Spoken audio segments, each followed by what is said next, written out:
She walked into the wrong boutique at the wrong moment, and every person inside that room decided, without a single word spoken aloud, that she did not belong. What they didn't know was who was coming for them. Like and comment your city below so I can see how far this story has traveled, and stay until the very last second, because the ending will change everything you thought you understood about power, dignity, and the kind of love that burns entire empires to the ground. Boom. The flight from Lagos to Seoul had taken 14 hours, and Nyla Okafor had spent 11 of them awake. Not from nerves, she told herself. She didn't do nerves. She had filed dispatches from the back of a motorbike outside Nairobi during a flash flood. She had interviewed a warlord-turned-politician in Port-au-Prince with a dead phone battery and a fixer who spoke 12 words of English. She had eaten fermented shark in Iceland on a dare from a 70-year-old fisherman and written the most read piece of her career about the way fear tastes almost identical to courage when you're swallowing something you don't understand. She didn't do nerves. But somewhere over the East China Sea, somewhere between her third cup of green tea and the moment the cabin lights dimmed and the passengers around her finally surrendered to sleep, Nyla had pressed her forehead against the cold oval window and stared into nothing and thought, "What are you doing?" Not a question, a statement. The kind your body makes when your brain is already committed and your gut hasn't caught up. She was going to Seoul to get engaged, to Seojun Tai, which was a sentence that still didn't feel entirely real, no matter how many times she arranged the words in her mind. She had met him 18 months ago at a private dinner in Tokyo, one of those impossible gatherings that material for a travel essay somehow granted you access to if you had the right editor and the right contacts and the right willingness to show up in a city where you knew exactly no one and smile like you belonged. The host was a textile magnate. The guest list was a careful selection of people who moved between worlds: art, finance, fashion, things that didn't have clean names. Yontaik had been seated 2 chairs away from her, and he hadn't spoken to her for the first hour. He'd just listened, to the table, to the room, to the silences between conversations. He had that quality some people have, the kind of stillness that isn't absence but accumulation, like he was collecting information the way a room collects heat.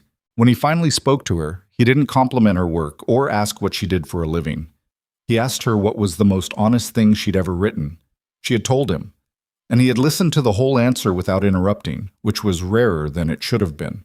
She hadn't known, that night, what he was. Not the full architecture of it. She'd known he was powerful in the way wealthy men in dark suits at private dinners are always powerful, vaguely, impressively, in ways that don't invite direct questions. She'd learned the rest gradually, carefully, the way you learn the depth of water by walking into it rather than reading about it. Yontaik's empire stretched across Seoul in layers. On the surface, real estate, logistics, a hospitality group that owned 6 luxury hotels and a restaurant chain. Underneath that, influence. The kind that moves city council votes and police investigation timelines and the career trajectories of people who thought they were making their own decisions. And beneath that layer, the one he had never lied to her about, even when it would have been easier, an organization. Old, rooted. The kind of structure that predated the word mafia, but fit its shape exactly. He had told her all of this over the course of 4 months of slow, careful conversation. Not as confession, as information. Here is what I am. Here is the world you are choosing to enter. Do you understand what you're choosing? She had understood, or she had believed she understood. The car that met her at Incheon was black and armored and driven by a man named Baek, who had the posture of someone who had been trained to absorb violence without flinching. Juntaik was not in the car. He had sent a message instead. A single line, his style, that said, "I have a situation I'm handling. Rest today. I'll see you at dinner." And then a second message that arrived 4 seconds later. "I'm glad you're here." She had smiled at the phone, hated herself a little for how much she'd smiled. Beck had delivered her to the hotel, a property Juntaik's group owned, 41st floor. A room with floor-to-ceiling windows and a view of the Han River that looked like something designed by a committee of architects specifically to make you forget your problems, and offered to arrange anything she needed.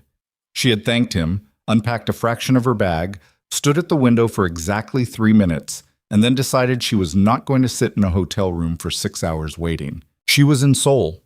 The city was there. She was there. She had one afternoon before the world around her reorganized itself into something structured and scheduled and watched, and she intended to use it. She had also remembered, somewhere on the flight, that she hadn't bought a gift for Juntaik's mother. The formal engagement dinner was tomorrow evening. Hye-ran, Juntaik's mother, widow of the man who had built the organization's first legitimate layer, a woman whose photograph Nyla had studied with the focused attention she usually reserved for research, was a woman who, by every account, noticed everything. Yontek had described her once as someone who decided what she thought about you in the first 7 minutes, and then spent the rest of her life looking for evidence to support that conclusion. 7 minutes. Nyla had filed stories in worse conditions. She could survive 7 minutes. But she wanted to arrive with something thoughtful, something chosen, not delegated to an assistant. Something that said, I see you as a person, not as an obstacle. Which is how she ended up alone in Cheongdam-dong on a cool Tuesday afternoon, walking the kind of street that had been designed to feel aspirational from the outside and exclusive from the inside, with her recorder in her bag out of habit and her eyes open the way they always were in a new city, gathering, cataloging, feeling for the texture of the place. She was 31 years old, 5'7". She wore a dark green wrap dress and low boots, and the kind of easy confidence that people sometimes mistook for arrogance until they looked closely enough to see it was just comfort. She had learned, somewhere in her mid-20s, to carry herself like the room was already hers. It had taken work. It had taken standing in a lot of rooms where everything around her was trying to communicate otherwise. She had learned not to hear it, or so she'd believed. The boutique she chose was called Maison Yuel. She had passed it twice before stopping. The window display was restrained and precise, a single silk wrap in deep indigo arranged over an invisible frame. No price tag, no branding except the name etched into the glass in letters thin enough to be missed if you weren't looking. The kind of store that communicated its exclusivity through what it left out rather than what it put in. She had read about it. It stocked a private collection of heritage Korean textiles reimagined by contemporary designers. Exactly the kind of thing Hye-ran, whose reputation for appreciating traditional craft was something Yoon Taik had mentioned exactly once, in passing, might receive with genuine feeling rather than polite performance. She pushed the door open. The air inside was different from the street. Cooler, quieter. The kind of quiet that isn't silence but control, filtered through the low sound of something instrumental, through the soft hydraulic sigh of a heavy door closing behind her, through the careful distance between display cases that told you the space itself was a statement. Everything was lit to make the fabrics glow. There were 4 other customers visible. 2 women near the back examining something draped over a stand, speaking low. A man near the center cases studying a folded piece of work with the focused attention of someone who knew what he was looking at.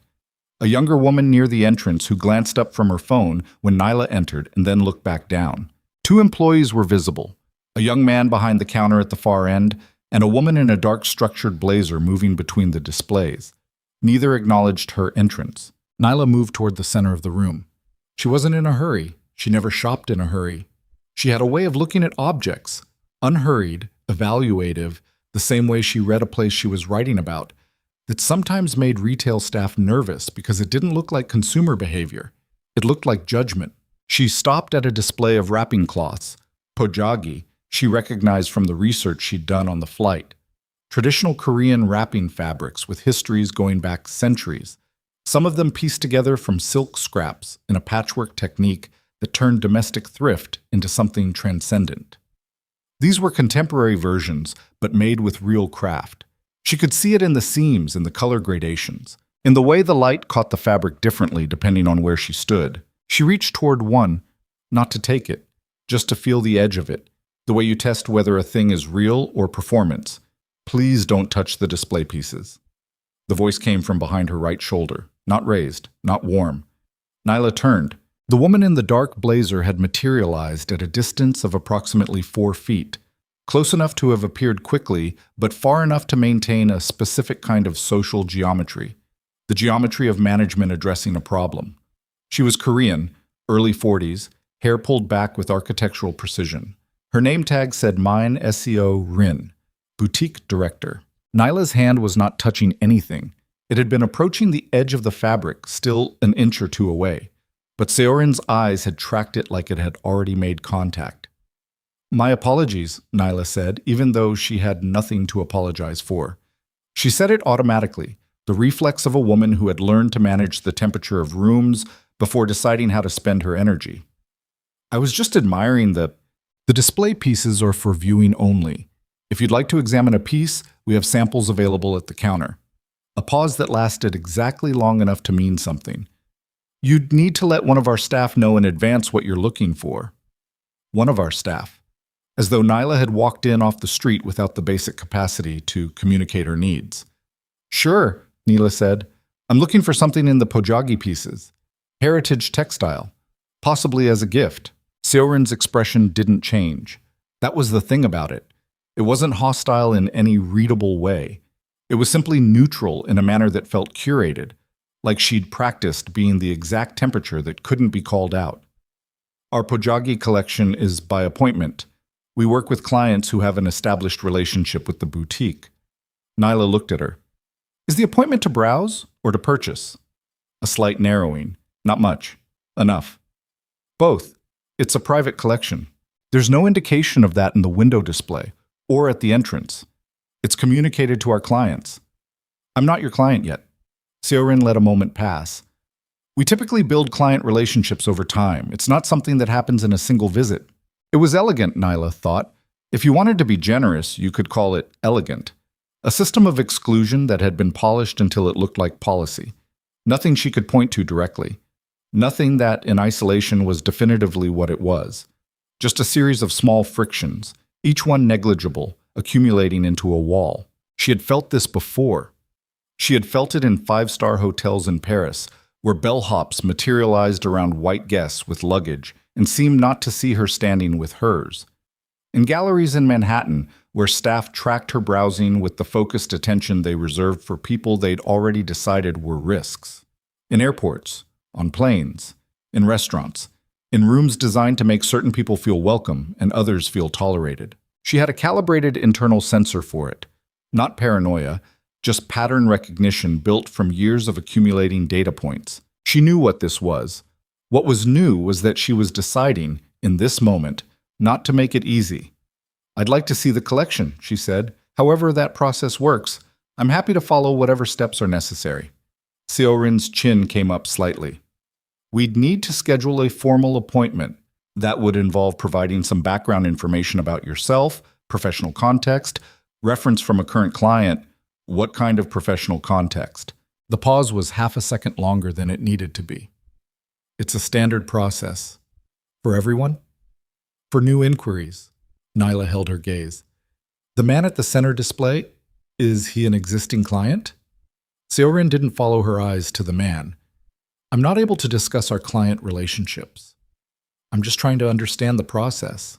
"The process," Seorin said, and there was something in the word now, something that had moved from cool neutrality into the first faint edge of impatience, "is what I've described.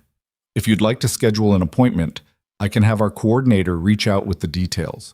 If you're interested in our general retail selection," a gesture toward the far side of the room where a rack held ready-to-wear pieces, the significantly less significant part of the inventory, "you're welcome to browse that area." "Gibas imarseti." The far side of the room, the area. "You're welcome to browse." Nyla didn't look at where she was being redirected. She stayed very still. She was aware, without looking directly, that the two women near the back had stopped their quiet conversation, that the man at the center display had not moved, but his attention had shifted in the invisible way that attention does when a room changes frequency, that the young woman near the entrance had not looked back at her phone. She was aware that she was being watched, and she was aware that Seorin was aware of it too, that the performance was, at least in part, for the room, that there was something satisfying to someone about this particular dynamic being played out with an audience. The heat that moved through Nyla's body wasn't anger. Not exactly. It was something older and more complicated. The recognition of a kind of ugliness she had hoped to have outgrown by now, or at least that the room she had worked her way into would have. The recognition that some spaces are constructed so that your dignity has to be left at the door. She was not leaving her dignity at the door. "My name is Nyla Okafor," she said. Her voice was level. I'm a journalist. I've been published in 8 countries. I'm in Seoul for a personal matter, and I wanted to choose a gift from a boutique that I believed had genuine craft behind it. I'm not asking for a favor. I'm asking to be treated like a customer. Something moved behind Seorin's eyes. Not remorse. Something else. I've explained our process clearly, she said. I'm not sure what more I can offer you. A straight answer would be a start. The temperature in the room dropped a degree. Seorin straightened. I'd like to ask you to lower your voice. I haven't raised it. You're creating a disruption. I'm having a conversation. Nyla spread her hands slightly, a deliberate gesture. Look at me, standing still, speaking quietly, asking questions. Is that the disruption? The questions? The man at the center display had set down what he was examining. The 2 women at the back had stopped pretending. The young woman near the entrance was openly watching now. Seorin took a breath. I'm going to have to ask you to leave. The words landed in the room like something dropped. Nyla felt it in her sternum. The specific shock of it, not surprising exactly because she had been tracking the trajectory of this, had felt where it was going, but the actuality of it, the flat, clean, public humiliation of it, landed differently than the anticipation. She didn't move. On what basis? She said. On the basis that you are disrupting our other customers and refusing to follow our guidelines. I followed your guidelines. I stopped before touching the display. I asked how to access the collection. I provided my name. I didn't raise my voice. She paused. Which of those is the disruption? Seorin's jaw tightened. I'm not going to continue this discussion. You brought a discussion by making me justify my presence in a retail space. I am asking you, for the last time, to leave. The room was very quiet now. Not the curated quiet of controlled luxury. Something raw. The held breath quiet of people witnessing something they don't know how to name.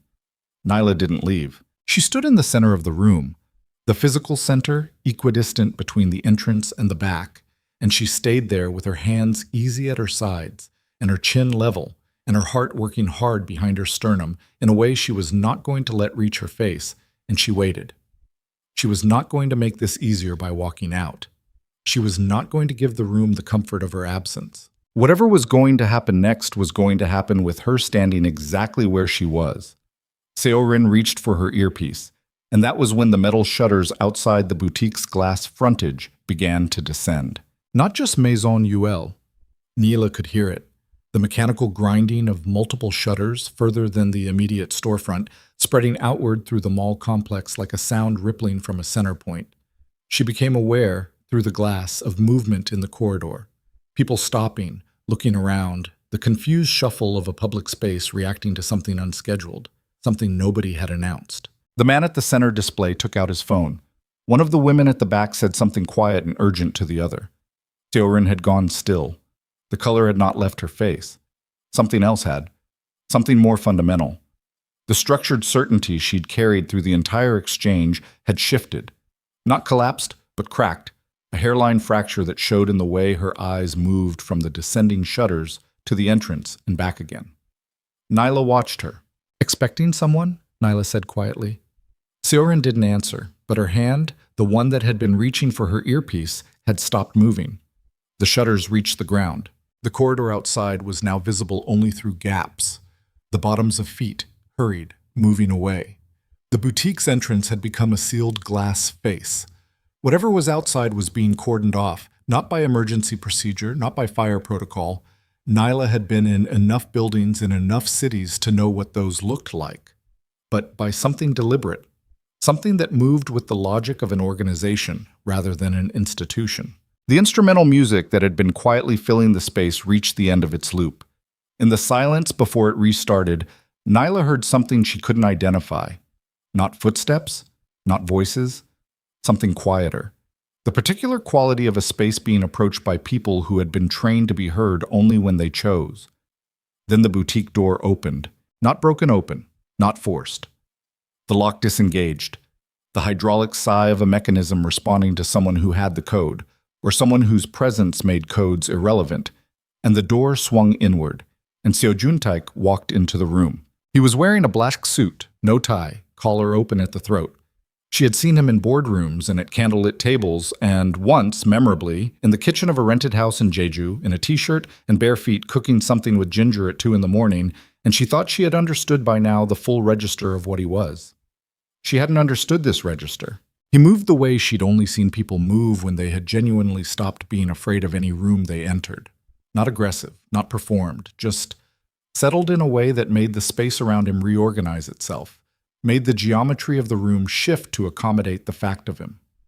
2 men entered behind him, not close, not crowding, just present, stationed at a distance that communicated everything without saying anything.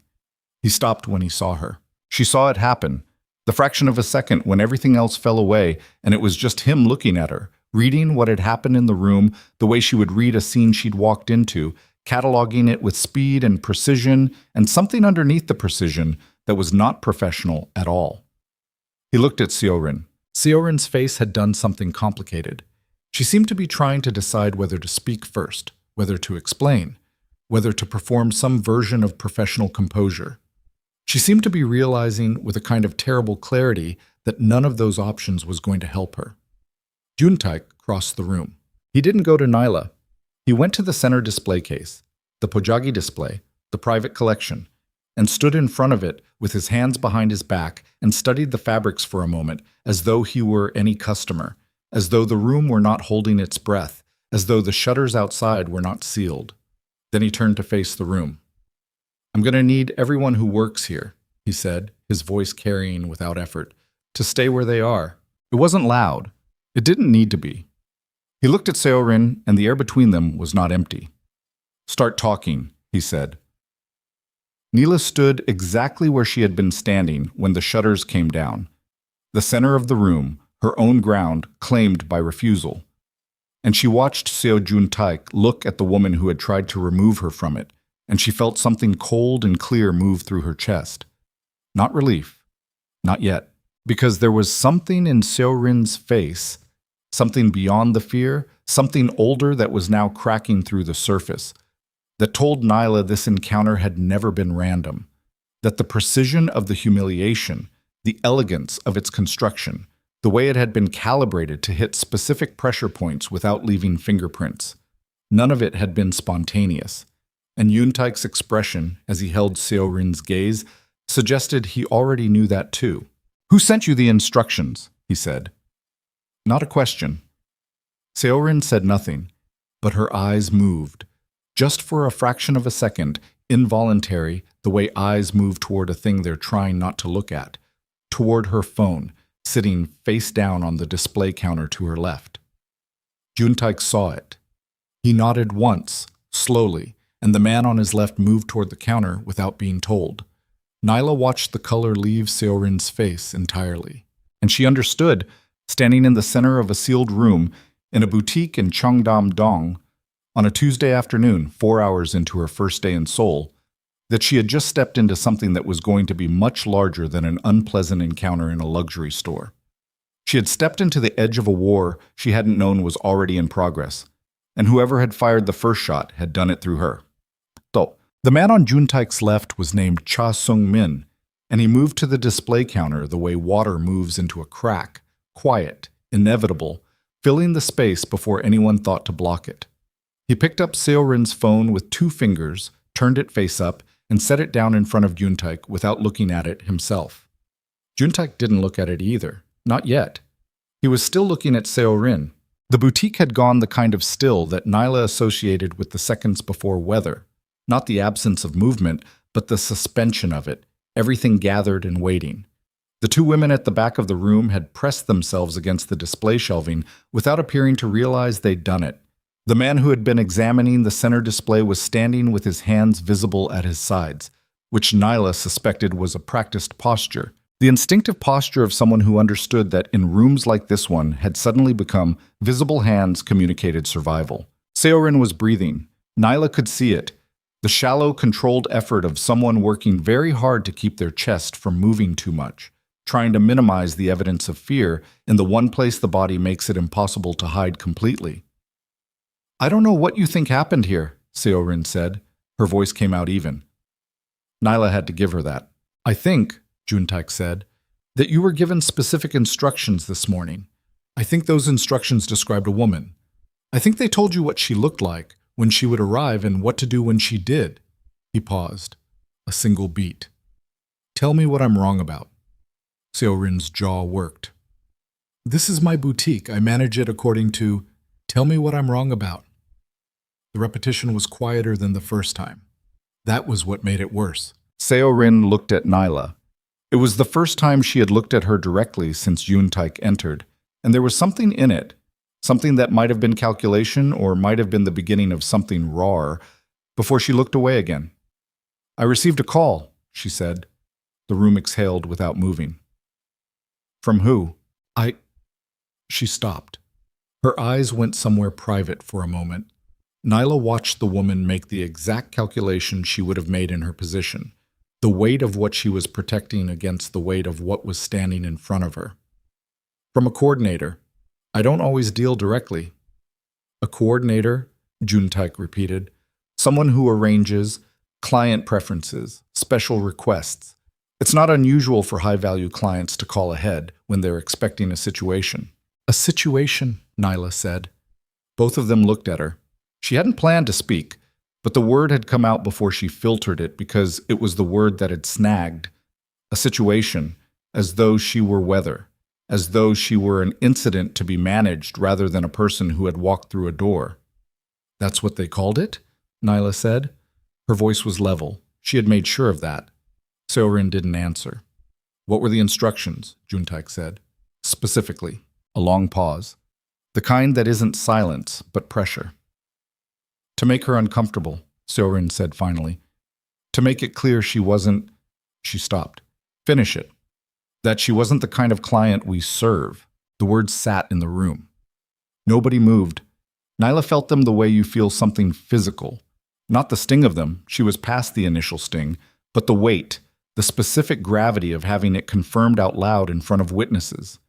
The thing she had known and felt and read in every gesture and calibrated silence since she'd walked through the door, now extracted from subtext and laid flat. Seojun Tai's expression didn't change. That was the thing about him, Nyla thought. He never performed his anger. It didn't go to his face. It went somewhere interior, somewhere structural, and what you saw on the outside was a stillness that was somehow more frightening than anything visible would have been. "The coordinator's name," he said. "I don't—" "Sung Min." The man to his left took one step toward the counter where the phone sat. "Park Ji-yeon," Seorin said quickly. "Her name is Park Ji-yeon. She coordinates for one of your family's associate circles. She's done it for years. I've dealt with her before. I didn't think—" "You didn't think," Seojun Tai said.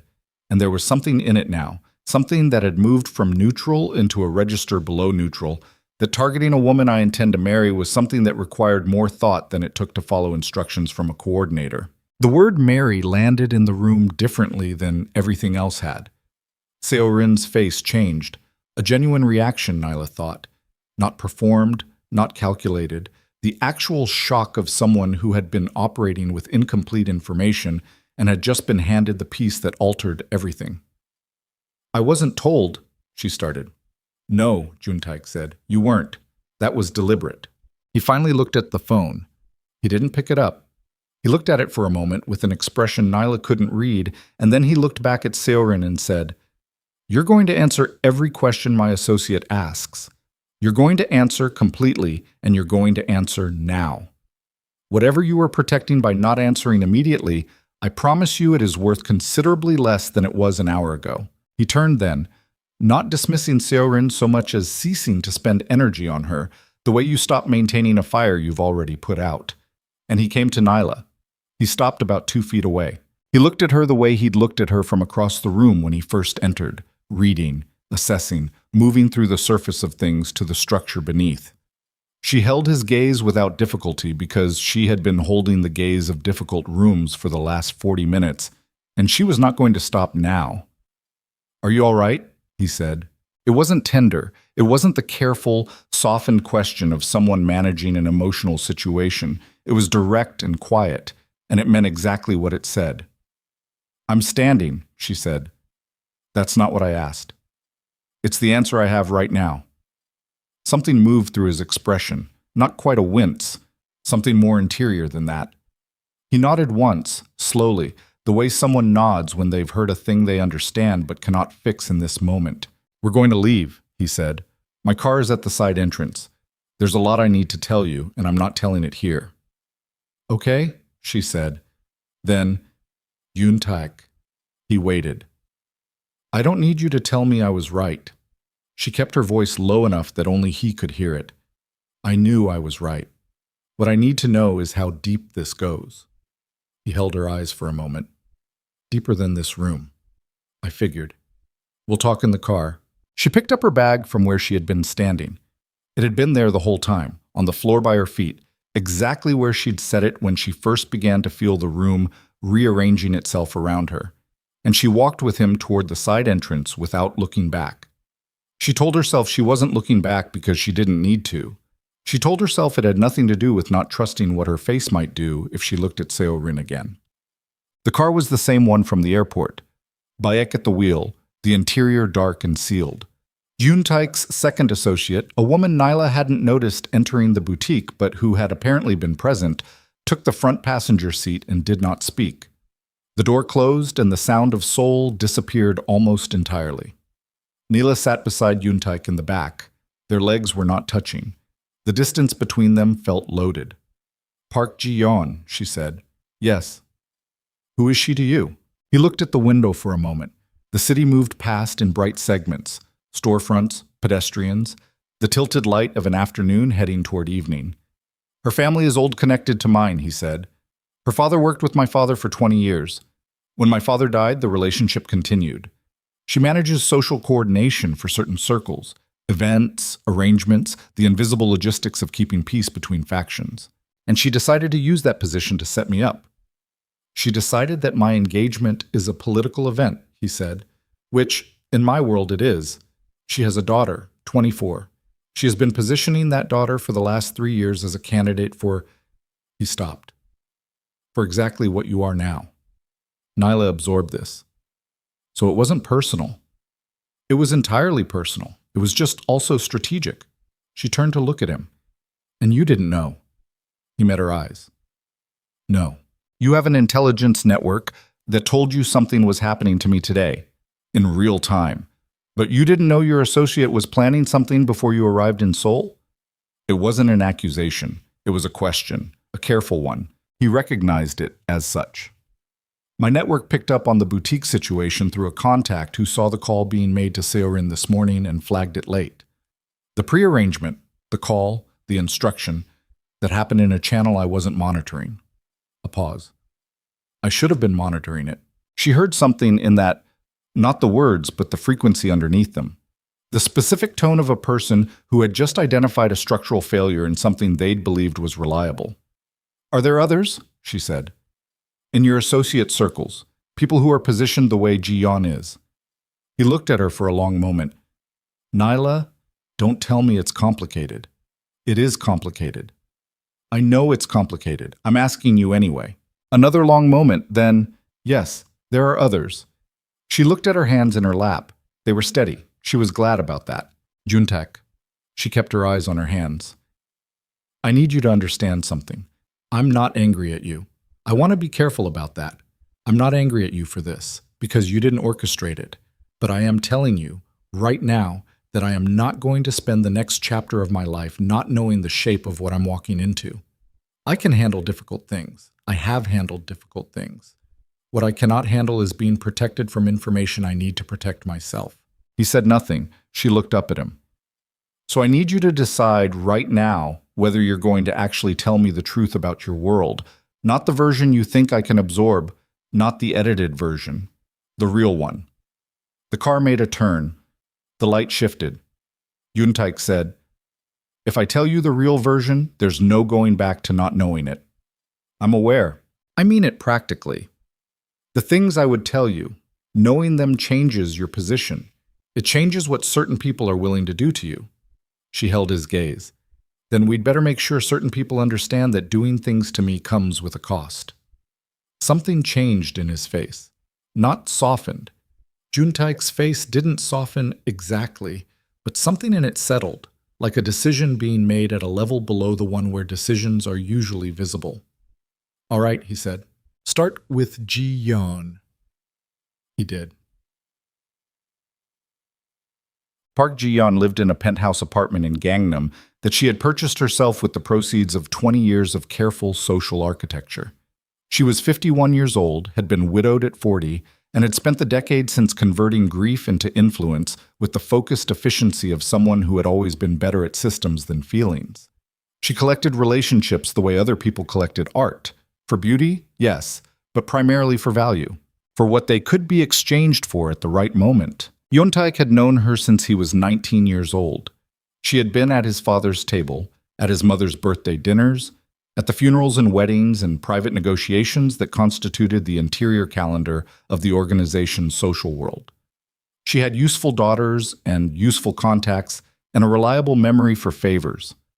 She had never, in his recollection, done anything without calculating exactly what it would earn her. He explained this to Nyla in the car, and Nyla listened with the stillness she brought to interviews. Not passive, fully present, the kind of listening that makes people say more than they planned. "She's been feeding information to your family circles for years," Nyla said. "Filtered information. She controls what she passes and what she doesn't. And your mother knows her. My mother has known her since before I was born. Does your mother know what she did today?" He pulled his phone out. A single text had arrived in the last 10 minutes. He showed it to Nyla without preamble. It was from a contact identified by a single character, and it said, "Hyeran is aware. She's waiting." Nyla read it twice. "Your mother was told already. My mother probably knew before I did. She has her own channels. And she didn't stop it." He put the phone back in his pocket. "Or she was deciding whether to stop it." The implication of that sat between them for a moment. "Testing me," Nyla said. "Testing what you'd do, how you'd hold under pressure." He paused. "She told me once that she could teach elegance to anyone willing to learn, but she couldn't teach someone to hold their own spine when a room told them to drop it." "She set the whole thing up," Nyla said. "It wasn't quite a question." "I don't know that. I don't know where Ji-yeon ends and my mother's interest begins." "But you suspect." He didn't answer, which was an answer. Nyla looked out the window. They were moving through a different part of the city now. The density of Cheongdam had given way to wider streets, quieter buildings, the architectural language of old money that doesn't need to announce itself. "Where are we going?" she said. "Somewhere I can make calls without the conversation being recorded." "You're going to call Ji-yeon." "I'm going to call several people," he said. "Ji-yeon is one of them." "I want to be in the room." He looked at her. "I'm not asking," she said. A pause. "The conversations will be in Korean. I speak enough Korean to follow the emotional content, and you're going to translate anything I miss." She held his gaze. "We agreed. Real version." Another pause, longer. Then, "Fine." Anthem. The building they stopped at was not a residence. It was a mid-rise commercial property, indistinguishable from its neighbors from the outside. But inside, it had the particular quality of a space that had been designed for function rather than appearance. No lobby art, no decorative elements, just security and space and the low hum of systems running behind walls. Beck stayed with the car. The woman from the front seat, Juntaik called her Yuna, which was the first indication Nyla had that she spoke at all, took a position outside the door of the room they settled into. The room had a table, 6 chairs, a window that looked onto a light well, and a phone system that looked more complicated than anything Nyla had seen outside a news organization's operations center. Juntaik made the first call standing up. He didn't sit for calls, she would learn. He moved, not pacing, but repositioning, the way a person moves when their mind is working faster than their body is comfortable with. The call was answered on the second ring. Nyla couldn't hear the other voice clearly, but she could hear its register. A man's voice, middle-aged, cautious in the way people get when a call comes from a number they recognize as significant. Juntaik spoke in Korean, rapid, low, precise. Nyla caught fragments, a name she didn't recognize, a date, something about a communication channel, something about the word for instructions. Jissi, she was fairly sure. And then Juntaik's voice dropped to something she couldn't hear at all for 30 seconds, and then the call ended. He turned to her. Ji-yeon made the call to Seoul from a line registered to a catering company she uses as a shell. The call was routed. She was being careful. But not careful enough. She forgot that the catering company's communications are logged through a network my organization has had access to for 11 years. A pause. She forgot, or she didn't know. Either one tells me something. He made the second call before Nyla could ask which. This one was shorter. Seojun Tai listened more than he spoke.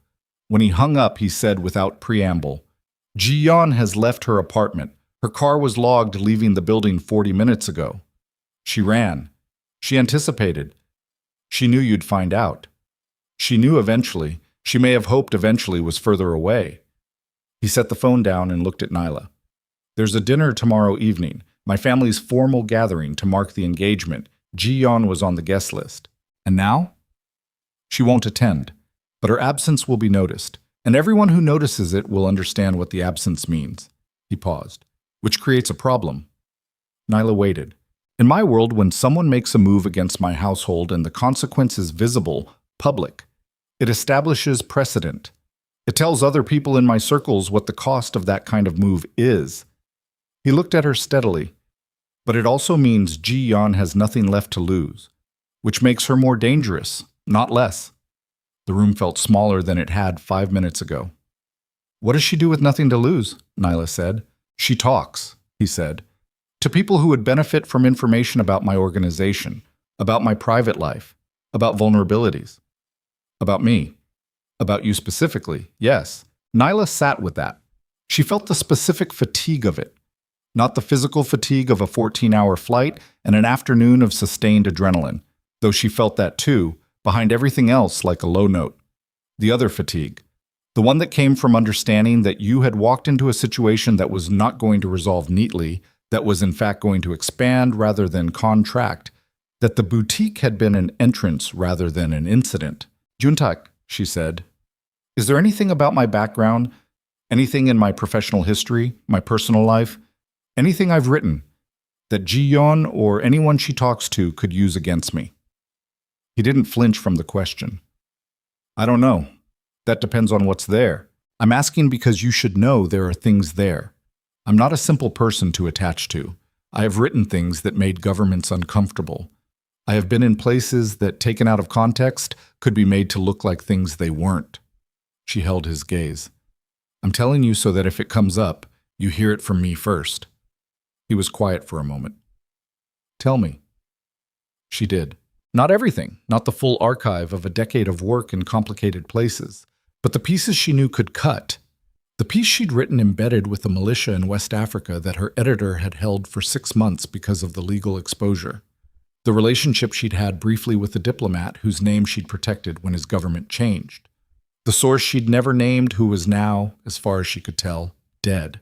The things that were complicated not because they were wrong, but because they were real, and reality was rarely clean. Seojun Tai listened. He didn't reassure her. He didn't minimize.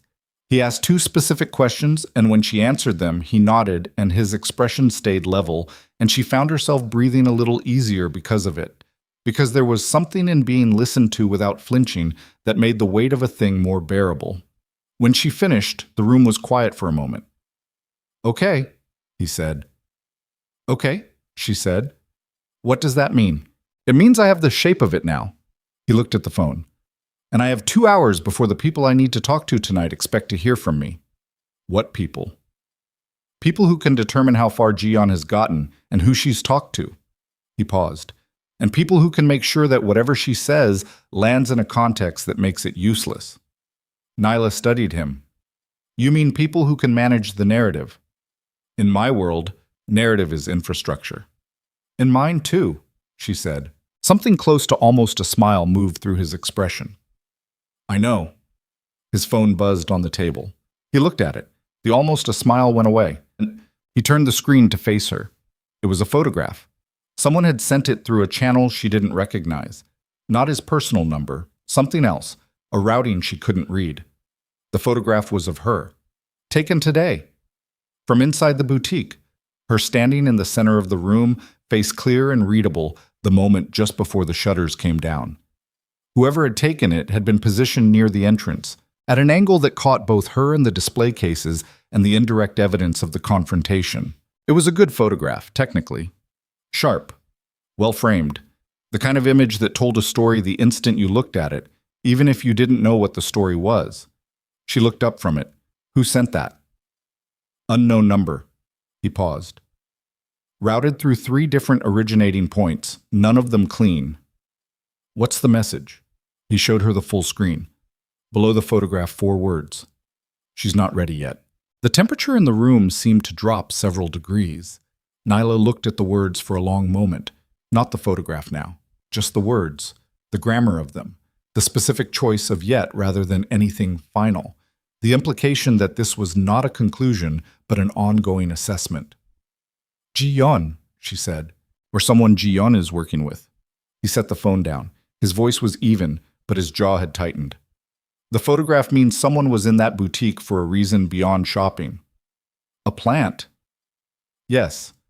The whole thing was staged, Nyla said. Not just Seorin, the customer coverage too. They wanted witnesses and documentation. They wanted to create evidence of a specific kind of moment, he said.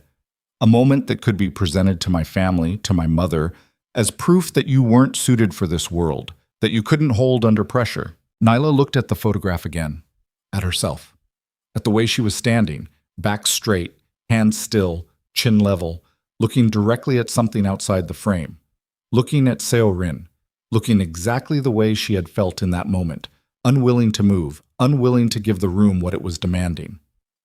They sent the wrong photograph, she said. Seojun Tai looked at her. If they wanted to show I couldn't hold under pressure, she gestured at the screen. That's not what that photograph shows. He looked at it again, and something shifted in his face, something that hadn't been there before, something that came in through the back of his expression rather than the front, unhurried and certain. He looked at her with a kind of clarity that had nothing to do with the situation and everything to do with her specifically, and she felt it the way you feel the moment a room's temperature changes. No, he said. It's not. His phone rang, not the table phone, his personal one. He looked at the screen and his expression changed completely. He held it up so she could see the name on the display. Eom Hye-ran, his mother. He answered it, and the voice on the other end spoke for approximately 30 seconds, and Seojun Tai listened without interrupting, and when it ended, he set the phone down with a deliberateness that was controlled in a way that made Nyla certain the control was costing him something. She knows about the photograph, he said. Your mother? Yes. A pause. She received the same image with a different message. What message? He picked up the phone and showed her. 6 words this time. Is this really who you want? Nyla read it. She read it again. She felt the architecture of it. The precision of the targeting, the way the message to his mother was framed as a question rather than a statement, designed to plant doubt rather than deliver judgment. The kind of manipulation that worked best on people who thought they were making their own decisions. What did she say to you? Nyla said. Your mother. Seojun Tai was quiet for a moment. Then, she said she wants to meet you tonight. Not tomorrow at the dinner. Tonight. Privately. And that's unusual. She has never asked to meet anyone privately before a formal dinner. He looked at Nyla. In my family, private meetings happen when a decision is being made. Nyla understood what that meant. Not just what it meant as social protocol, what it meant structurally, what the stakes were of that particular meeting, and what the window for it was, and what happened to engagements when the patriarch, in this case the matriarch, determined that a private meeting had gone badly. She straightened in her chair. She was tired. She was angry in a way that had settled deep and cold and was going to take time to process. She had been in this city for less than 5 hours and had already been set up, publicly humiliated, corralled into a sealed boutique, pulled into a vehicle with a man whose world she was still mapping, handed a chain of information that kept expanding the further she followed it, and now been photographed and weaponized and sent to her future mother-in-law as evidence of her own unsuitability. She was also completely, irrevocably done with being positioned as something to be assessed. Fine, she said, set the meeting. Seojun Tai looked at her with that careful reading attention. Nyla, my mother is... I know what your mother is. She met his eyes. Set the meeting. He held her gaze for a moment, then he picked up his phone. And from somewhere across the city, In a room Nyla hadn't seen yet, Hye-ran was already waiting, already in possession of a photograph and a question and 20 years of experience determining exactly what kind of person was worth the weight of the Seo family name. Tonight, she was going to get her. The residence Hye-ran kept in the Hanam district was not the family compound. That was further north, older, the kind of property that had been in the Seo name long enough that the walls had absorbed something of every generation that had lived within them. This was something else. A private apartment on the 14th floor of a building that looked from the street like every other luxury residential tower in this part of the city. Inside, it was the opposite of anonymous. Every surface had been chosen with the specific intentionality of a woman who understood that objects communicate hierarchy more cleanly than words. Nyla noticed this the moment the elevator doors opened directly into the entrance hall. Not a lobby, not a corridor. The elevator opened and the apartment was simply there, immediate, declared, the architecture of a woman who did not believe in transitional spaces. Either you were outside or you were inside, and inside meant you had already been admitted to something. The entrance hall had a single piece of furniture, a low table in dark lacquered wood, on which sat one celadon vase, one stem of something white she didn't recognize, and nothing else. The floor was pale stone. The lighting came from sources she couldn't locate. It was the kind of room that made you aware of how you were standing. Nyla was aware of how she was standing. She adjusted nothing. Yuntaik had not come upstairs with her. That had been established in the car, quietly, with a brevity that suggested it was not negotiable. His mother had requested Nyla alone. Juntaik had told her this with his eyes on the street outside the window, and she had looked at the side of his face for a moment and then said fine, and he had looked at her then and said, "She is going to try to read you in every direction at once. Don't perform. She can smell performance from 3 rooms away."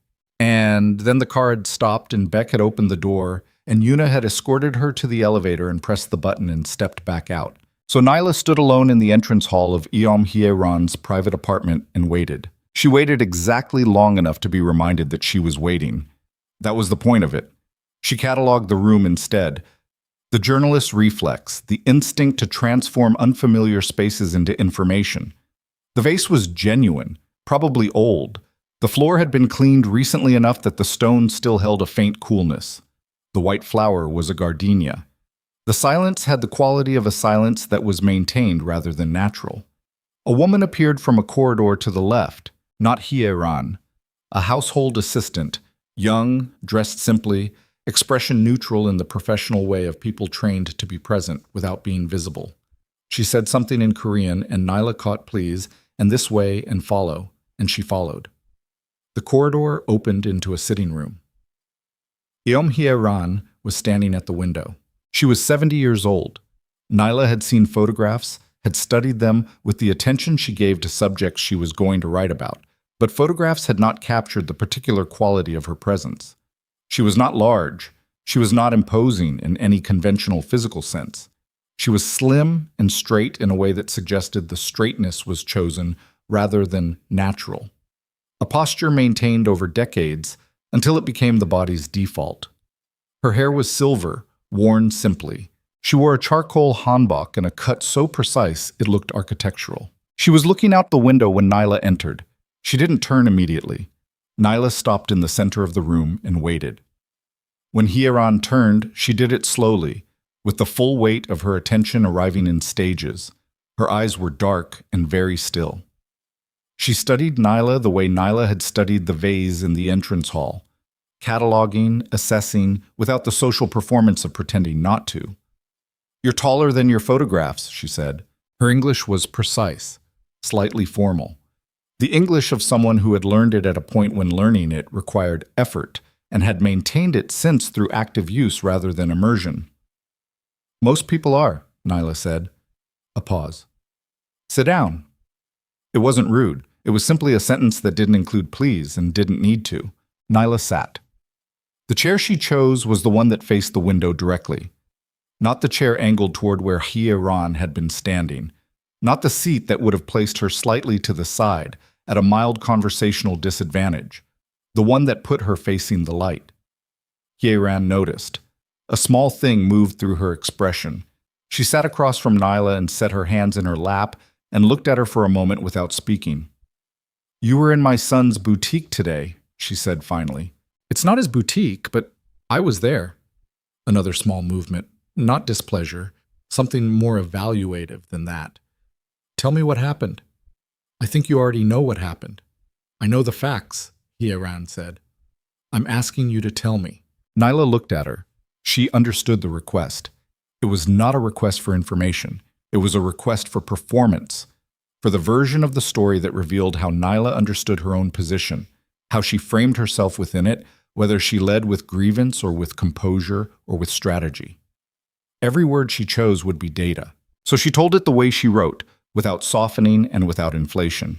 She told it factually and in sequence, and she did not editorialize except once, at the end, when she said, "I didn't leave because leaving wasn't something I was willing to do."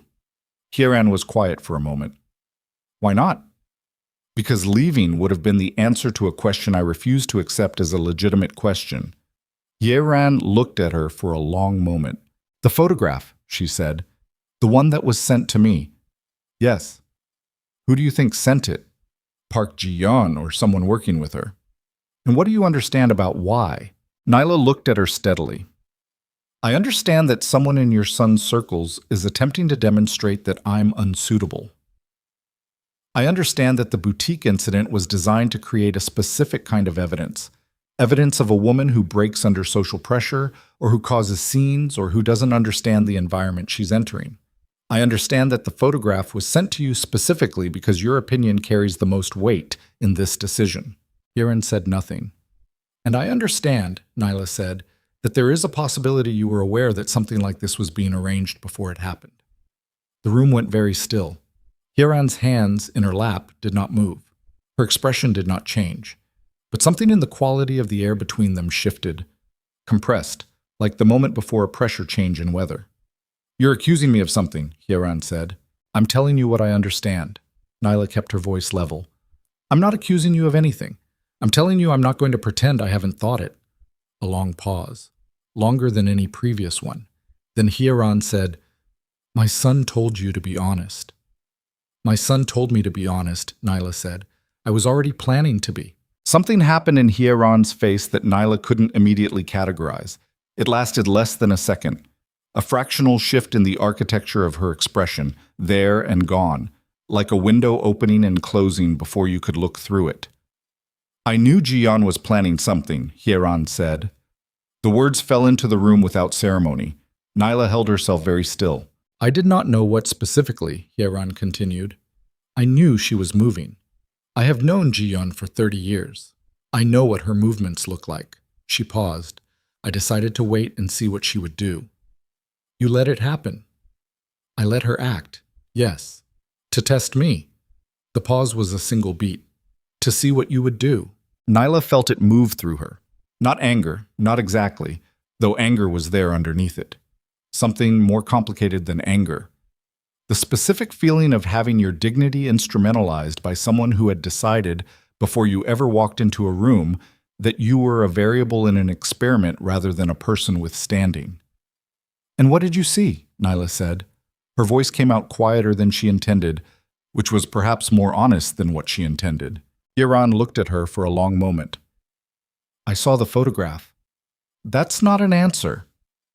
"It is an answer. You simply don't know yet what it means." Nyla looked at her. "Then tell me what it means." Hieran stood. She went to the window again. From the back she was even more precise. That chosen straightness, that deliberate spine. She stood looking at the city for a moment, and when she spoke again, her voice had changed slightly, shed something, the way voices do when a person stops managing them toward a destination. "My husband built what my son now controls," she said. "He spent 30 years building it. He was not a kind man in the way that word is commonly used. He was not someone who made rooms comfortable, but he was someone who made rooms safe. There is a difference that most people do not understand until they have experienced both." Nyla waited. When he died, Yuntaik was 22. He inherited not just the organization, but every enemy his father had accumulated, every alliance his father had made that required ongoing maintenance, every person who had been waiting for the moment the patriarch was gone to test whether the structure would hold. She paused. I spent 6 years making sure the structure held while my son learned to hold it himself. And now you're deciding whether I'm going to be a weak point in it, Nyla said. Hiran turned from the window. I'm deciding whether you understand what you are choosing. I chose it already. Choosing something in abstraction and choosing it after you've stood inside it are different acts. I was inside it today, Nyla said. I chose it then too. Hiran looked at her. Something in her face had settled, moved from assessment into something more like conclusion, though Nyla couldn't yet read which direction the conclusion was pointing. Jiyeon is not finished, Hiran said. I know. What she did today was the first move, not the last. I know that too. She has information, Hiran said, about my son's organization, about certain financial arrangements that, if they became public in the wrong framing through the wrong channels, would create significant complications. She paused. She has been accumulating this information for years. It was, I believe, her insurance policy, a thing she held in reserve in the event that her position in our circles became untenable. Nyla felt the shift in the room before she fully processed what was being said. You're telling me she was ready for this. I'm telling you she did not act impulsively today. She knew you might cut her off. She knew it was possible. She had prepared for it. Hiran's hands were very still. What I did not know, what I have learned only in the last hour, is that she has already made contact. With who? A journalist, Hiran said. Investigative. Someone who has been looking at our organization's legitimate holdings for 2 years without finding sufficient material to publish. Jiyeon has offered to provide that material. The word journalist landed in Nyla's chest like something physical. She sat with it for a moment. The specific cold precision of it, not just the threat to Yuntaik's organization, though that was real and she understood immediately how real, but the other thing, the thing that was pointed directly at her. She's going to say I'm the source, Nyla said. Hiran looked at her. She's going to tell the journalist that I'm the connection, that I'm the reason she has access, that I'm the one who opened the channel. Nyla's voice was steady, and she hated how much work that steadiness was costing her. Because that way she doesn't just hurt Yuntaik's organization. She destroys my career. She makes me a liability so obvious that your son has no choice but to... She stopped. Hiran was watching her. Say it, Hiran said, so that your son has no choice but to end the engagement. The room was completely silent. Nyla sat in it. She could feel her own pulse, not in her chest, in her hands, in the tips of her fingers where blood went when a body was deciding how to manage something it hadn't prepared for. She had spent a career sitting across from people who held damaging information and learning to keep her face neutral. She was keeping her face neutral now. She was doing it with everything she had. Is it true? She said. Is there anything in my professional history that could be made to look like a connection to Juntaik's financial arrangements? Hiran said nothing. I need an honest answer. I know you do. Hiran came back to her chair and sat. There is an article you wrote 4 years ago, a financial investigation piece about foreign capital flows through certain Seoul-based holding companies. Nyla went cold. She remembered the piece. She remembered it with the specific, visceral detail of work that had cost her something. 3 months of research, 2 trips to Seoul she had told no one about, a source inside a regulatory body who had risked a great deal to give her access to documents she was never supposed to see. The piece had published in a London-based financial journal. It had won a citation. It had identified, without naming, a network of holding companies that were almost certainly being used to clean money through legitimate real estate transactions. She had not known, when she wrote it, that the holding companies had any connection to the Seoul organization. She had found out 8 months later from Juntaik himself, when she was already in the middle of something she hadn't fully understood she was in the middle of. He had told her it was history, that the arrangements she'd identified had been restructured before her piece published, that the companies she'd described no longer existed in the form she'd found them, that her article had, ironically, accelerated a cleanup he'd already been planning. She had believed him. She still believed him, but belief was not the same as proof. And a story that read, celebrated journalist Nyla Okafor wrote a piece exposing a financial network connected to her fiancé's organization 4 years before announcing their engagement.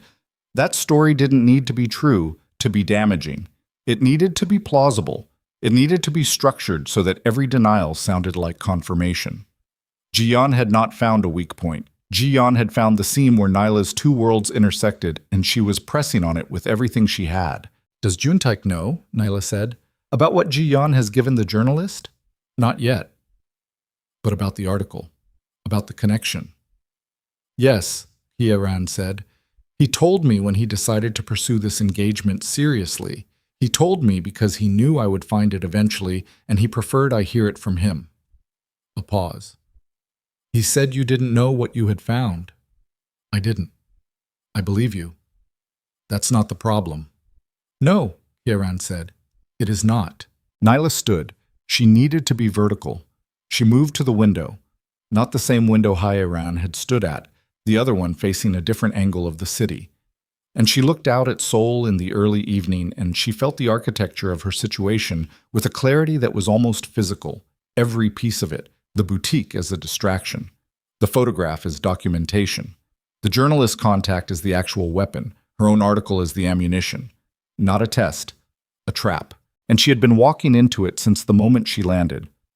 "The journalist," she said. "How long do we have?" Ji-yeon made contact this afternoon. "The journalist will need time to verify what she's been given, to build the frame around it." Hye-ran's voice was even. 48 hours, perhaps 72. Before it publishes. Before they approach Juntaik for comment. Once they do that, the story is effectively already out. Nyla turned from the window. Hye-ran was watching her with that same dark, still attention she'd brought to the entire meeting. But something in it had changed. Something had opened, fractionally, in the quality of her attention, like the assessment had ended and something else had begun. "What do you want me to do?" Nyla said. Hye-ran looked at her for a long moment. "I want to know what you want to do. I want to burn it down." The words came out before she'd finished deciding whether to say them. Quiet and clean and completely honest. "All of it," Nyla said. "I want to take apart every piece of what Ji-yeon has built. The journalist contact, the documentation, the narrative she's constructing. And I want to take it apart publicly. I want everyone in Juntaik's circles who is watching this to see exactly what happened and exactly what it cost her." She stopped, steadied herself. "But I can't do that alone. And I can't do it if Juntaik doesn't know everything first, including the parts he might not want to know." Hye-ran was quiet for a very long moment. Then she reached beside her chair and picked up something Nyla hadn't noticed. A small package, wrapped in cloth, set on a low table that had been behind Hye-ran's sightline since they sat down. She held it out. Nyla looked at it. "Go ahead," Hye-ran said. Nyla crossed the room and took it. It was light. The cloth was silk, a deep particular blue that she recognized with a sudden lurching shock because she had seen it before. Earlier today, in the boutique, in the Pojagi display, the private collection, the heritage textiles that Seorin had positioned as inaccessible. She looked up at Hye-ran. "Ji-yeon arranged the boutique encounter," Hye-ran said. "But the piece you were reaching for when Seorin stopped you, that was already purchased, 2 weeks ago." Her eyes were steady. "I bought it for you." The silk in Nyla's hands was real and old, and the seams were done in a technique that had taken someone a lifetime to learn. She held it and felt the weight of what was being said, not just the gesture, not just the obvious meaning of it, but the underneath of it. That Hye-ran had decided 2 weeks ago, before the boutique, before the photograph, before any of this, had decided something about Nyla that she had been testing today, not to determine, but to confirm. That the answer had already been yes. Her phone buzzed in her pocket. She knew before she pulled it out who it was. Juntaik. A single line, Ji-yeon just called me. She wants to meet. She says she has an offer. Nyla read it again. Felt the shift in the floor beneath the entire situation. The journalist, the 48 hours, the documentation, and now Ji-yeon making direct contact, which meant one of two things. Either she was more confident than she should have been, or she was more frightened than she was. Yontaik's message sat on Nyla's screen for 4 seconds before she made the decision. Not a long deliberation. She wasn't someone who deliberated long when the shape of a thing was already clear. The shape of this was clear. Ji-yeon contacting Juntaik directly meant she had moved from operating through proxies to operating in the open, which meant she had either run out of time or run out of patience, or both. And either way, the 48-hour window Hyaran had described had just collapsed into something much shorter. She typed back, "Don't meet her without me." She looked up at Hyaran. She contacted him. "I heard. She's moving faster than you predicted." "Yes." Hyaran's voice was even, but her hands, still in her lap, had tightened slightly. A small thing. Nyla noticed it. "She's scared," Nyla said. "Scared people are the most dangerous kind." "I know." Nyla was already moving toward the corridor. She stopped and turned back. The silk package was still in her hands. She set it carefully on the low table near the window, not dismissively, with full attention, placing it rather than putting it down. "I'll come back for that," she said. Something moved through Hyaran's expression. "Yes," she said. "You will." Hot. Jontek was outside the building. Not in the car. Standing beside it, phone at his ear, jacket off, despite the cooling evening air, his shirt sleeves pushed to the elbow in the way he pushed them when he was working through something that required his full physical attention. Beck stood 15 feet away, facing the street. Yuna was on the phone too, separate, turned away. Nyla came out of the building and he ended his call immediately. He looked at her. "What did she say?" "A lot. We'll go through it. Right now." She stopped, looked at him directly.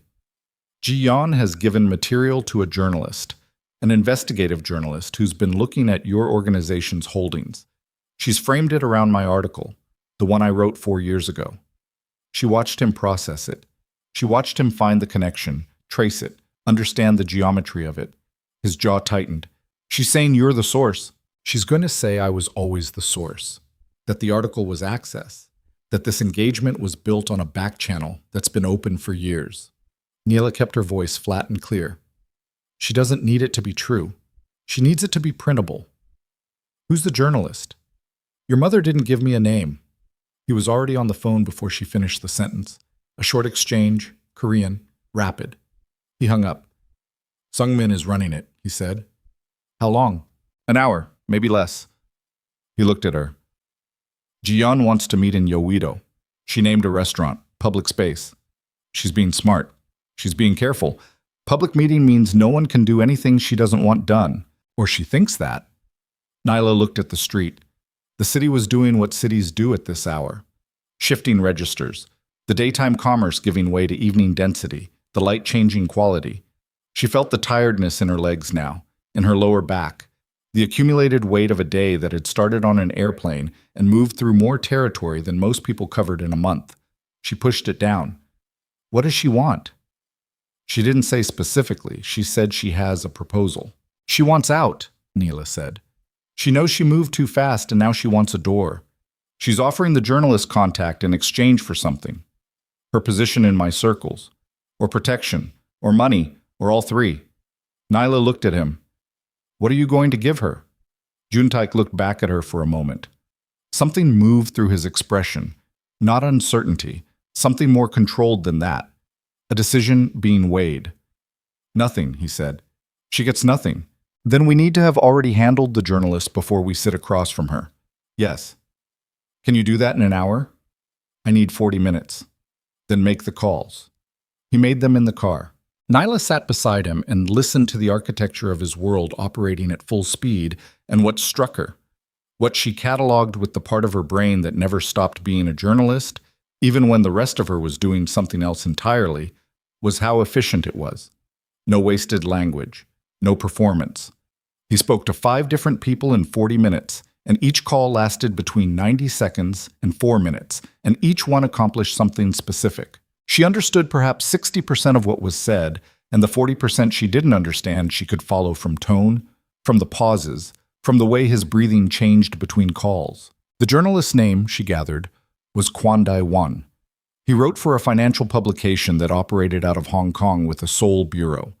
He had been building a story on foreign capital flows through Korean holding companies for 2 years. Nyla knew this, had heard of him obliquely without knowing who he was. the way you hear of people who work adjacent to your field without ever intersecting directly. He was good, by all accounts, methodical. He didn't publish things he couldn't defend, which meant Ji-yeon had given him something she believed he could defend.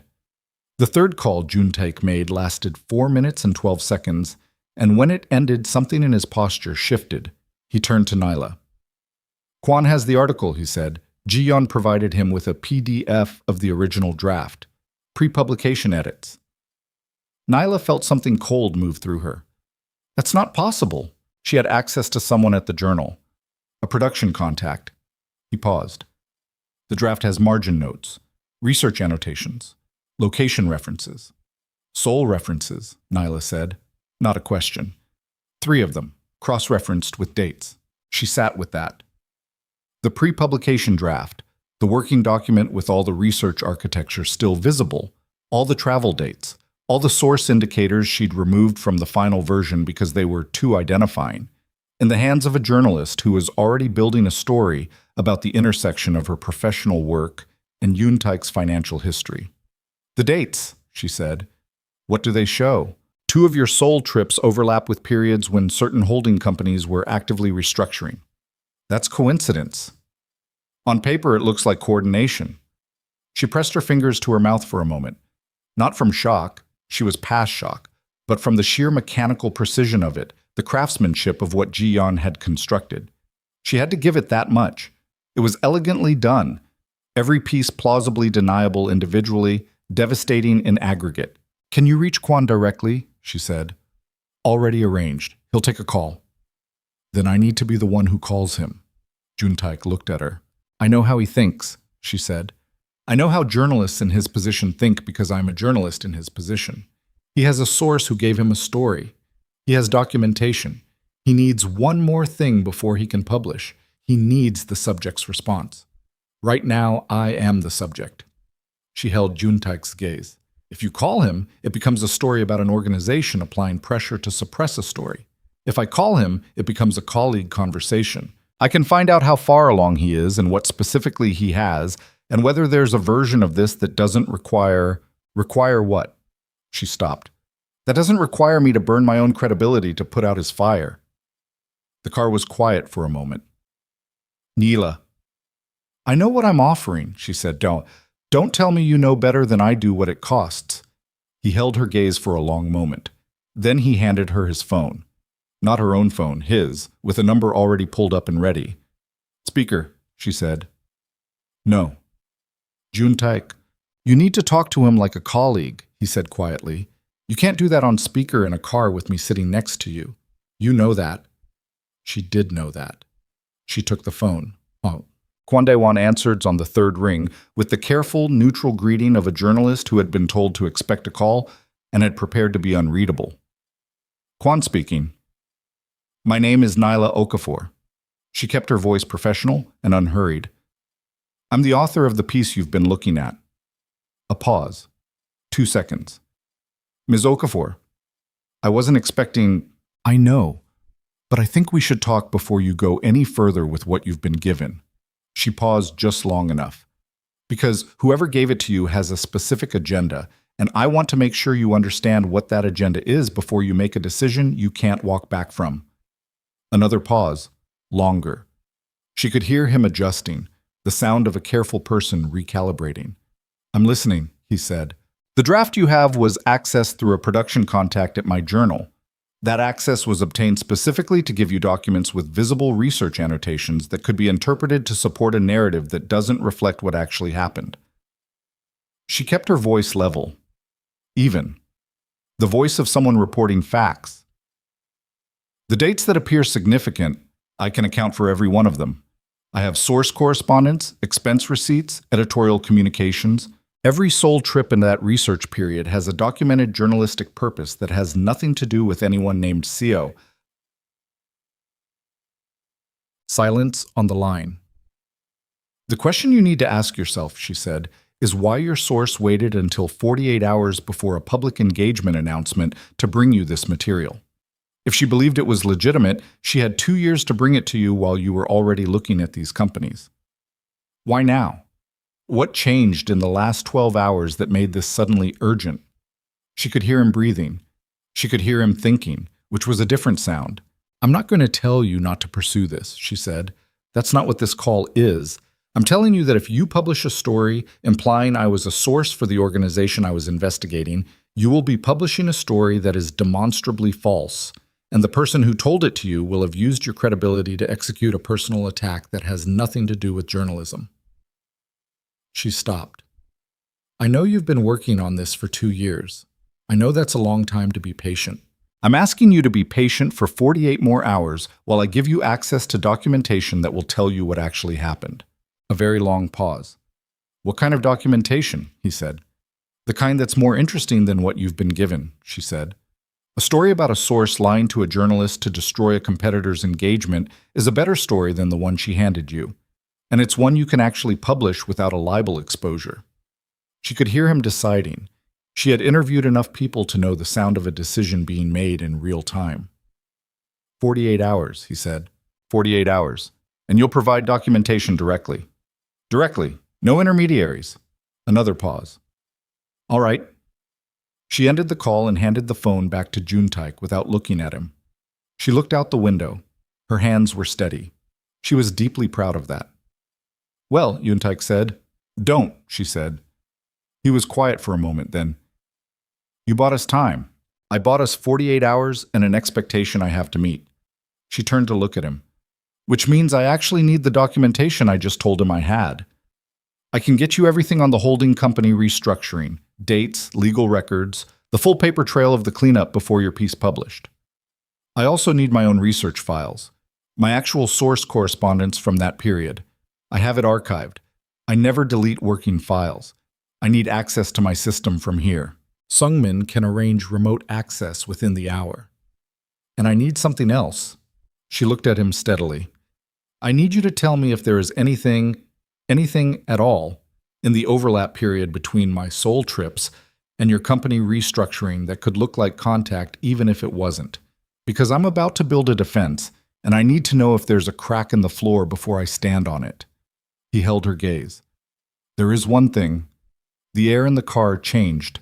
Tell me, the dinner in Tokyo, where we met. It was 14 months after your piece published, but the host, the textile magnate, had a prior business relationship with one of the holding companies I was restructuring at that time. The dinner was on his calendar. My attendance was on his calendar." He paused. "It could be framed as the meeting being arranged rather than accidental." Nyla absorbed this. "Was it arranged?" "No." "You're certain?"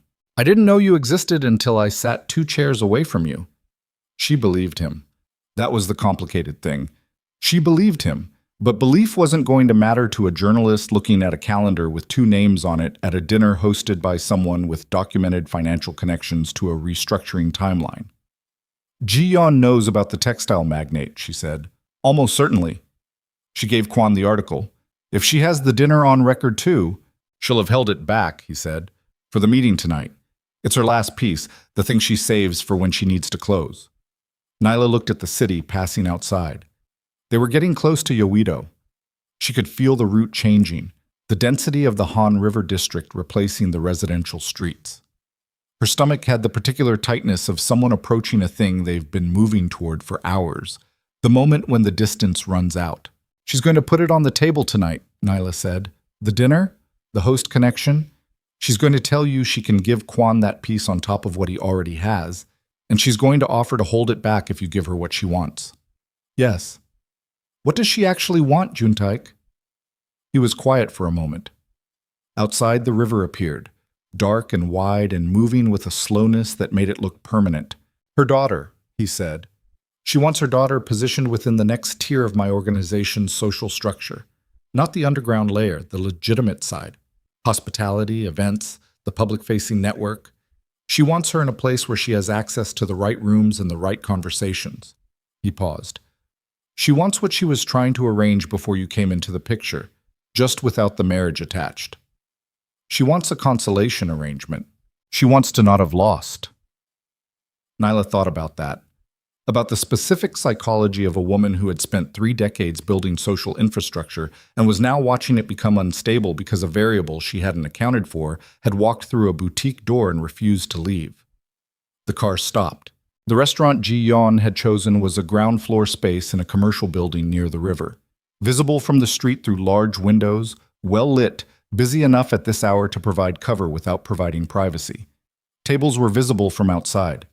Ji-yeon had chosen a position near the center of the room, facing the entrance, her back to no wall, sightlines in every direction. Nyla could see her through the glass from the car. Park Ji-yeon was 63 years old, and she looked like exactly what she was. A woman who had survived a long time in a world that didn't make survival easy for women. Silver-streaked hair, well-cut clothing in dark neutral tones, the posture of someone who was performing composure over something that was working hard underneath. She had a glass of water in front of her, untouched. Her phone was face up on the table, which was the tell. A person certain of their position doesn't need to monitor their phone. She was monitoring hers. "She's already here," Nyla said. "She's been here 30 minutes, Juntaik said. Sungmin tracked her car. She wanted to be positioned before we arrived." "Yes." Neela watched Ji-yeon through the glass, watched the slight movement of her fingers against the table, watched her eyes move to the entrance for the third time in the 2 minutes they'd been sitting outside. "She's going to try to talk to you separately," Nyla said. "She's going to try to create a dynamic where you're her primary interlocutor and I'm adjacent. She'll direct everything to you and respond to me as little as possible." "I know." "So you let me lead." He looked at her. "Nyla, I bought us 48 hours with Kwan. I know how she's built this narrative. I know how to take it apart because I know how it was constructed. You're better than I am at 17 things, but taking apart a journalist's source frame is not one of them." She held his gaze. "Let me lead." A pause. "All right. And don't react to anything she says, regardless of what it is. I'm not someone who—" "I know you're not. I'm saying it anyway. Because she's going to put something on that table that she believes will break the room, and whatever it is, we can't break." He looked at her for a moment with that reading attention, that careful, structural way he had of looking at things he was deciding how to trust. Then he nodded. They got out of the car. The evening air was cool off the river. Nyla pulled it in once through her nose all the way down, the journalist's inhale before a difficult room. Her boots on the pavement made no sound she was aware of. Her hands were at her sides and she did not clench them. Juntaik pushed the restaurant door open. Ji-yeon's eyes found them immediately. She had been watching the entrance, and she had clearly expected Juntaik to arrive alone because when she saw Nyla, the thing that moved through her expression was not surprise so much as the rapid readjustment of someone whose opening had just been altered. She recovered in less than a second. "Good," Nyla thought. "This is going to be harder than it would have been otherwise." They crossed the room. The other diners were close enough to hear if voices rose, far enough away to be comfortably ignorable. Ji-yeon had chosen the table well. Nyla sat down first, across from Ji-yeon directly, not at the angle that would have put her secondary. Juntaik took the chair to Nyla's right, which meant Ji-yeon's sightline to him passed through Nyla, which meant every time she tried to make it a two-person conversation, she would have to physically work around the woman she was trying to sideline. Ji-yeon looked at Nyla. Something passed between them, not speech, not gesture. The recognition of two people who understood exactly what was happening in the geometry of 3 chairs and who was controlling it. "Ms. Okafor," Ji-yeon said. Her English was accented but precise. "I didn't expect you to be here." "I know," Neela said. Ji-yeon looked at Juntaik. "I asked to speak with you." "You're speaking with both of us," Juntaik said. His voice was completely level. Ji-yeon's fingers moved against the table again. Once. She picked up her water glass and set it down without drinking. "I have a proposal," she said. "I know that too," Nyla said. "You want your daughter positioned in the legitimate network. Events, hospitality, access to rooms. In exchange, you pull the material you've given Kwan Dai-won." The color that moved through Ji-yeon's face was not subtle.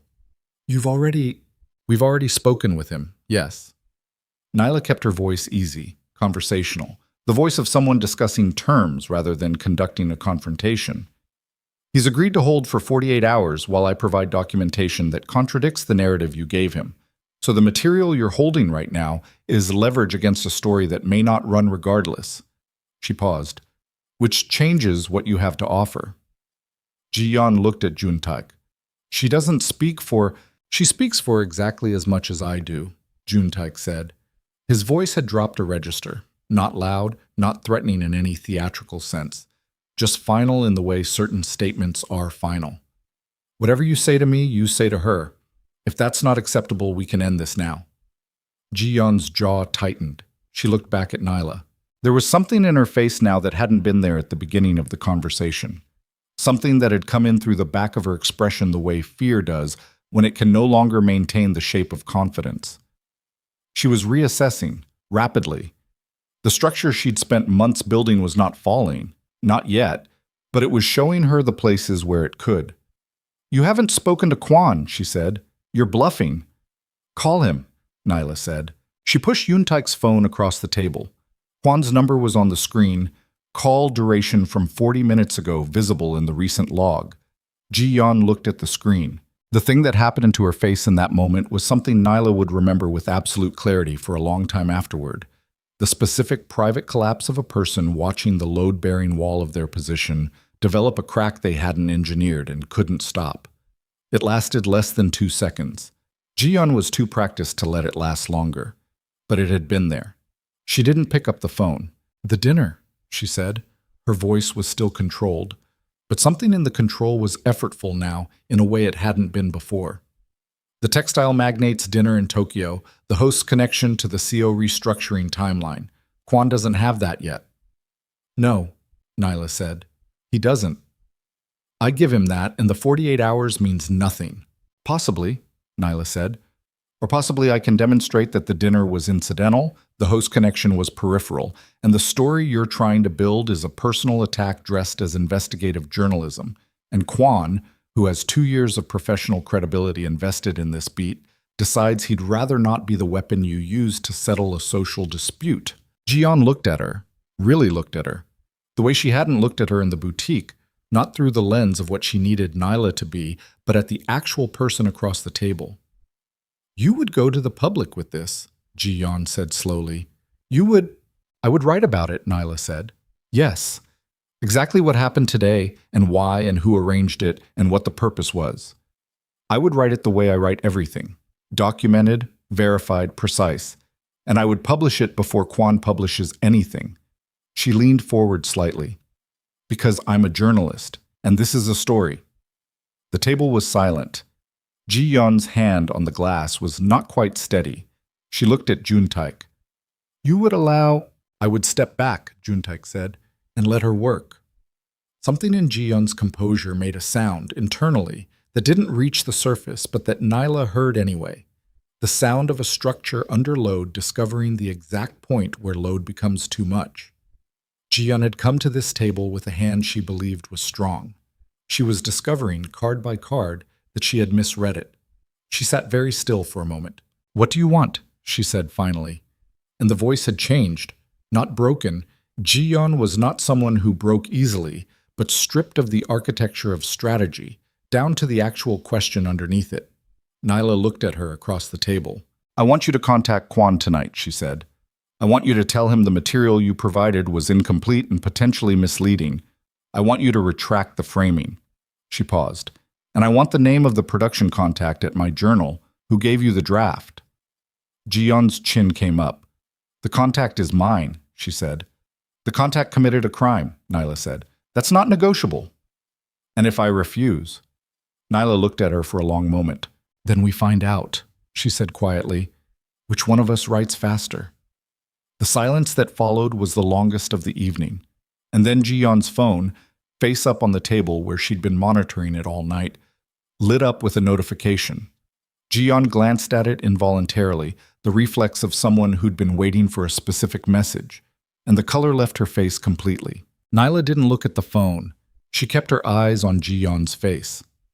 She watched the last structural support of Ji-yeon's position give way in real time, watched it cross her expression like weather crossing an open plain, fast and total and irreversible. Ji-yeon looked up from her phone. She looked at Jun Taek. "Your mother," she said. And her voice had gone somewhere Nyla hadn't heard it go before. Somewhere old and tired and fundamentally without recourse. Jun Taek said nothing. Ji-yeon looked at the phone again. Then she set it face down on the table with the deliberate care of someone putting something away that they will. Ji-yeon set the phone face down on the table and left her hand on it for a moment.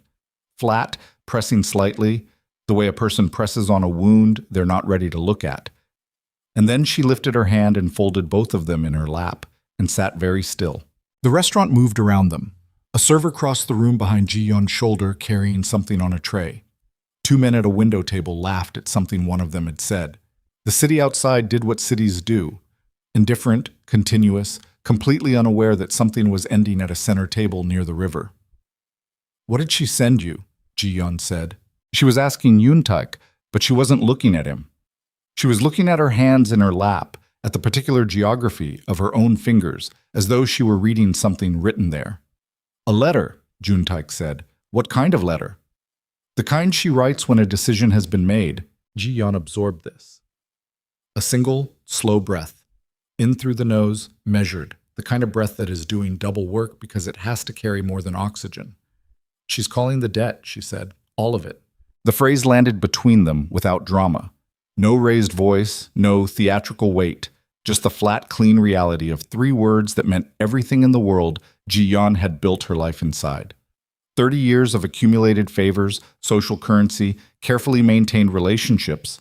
The architecture of a woman who had understood that in the world she inhabited, the only real asset was what other people owed you.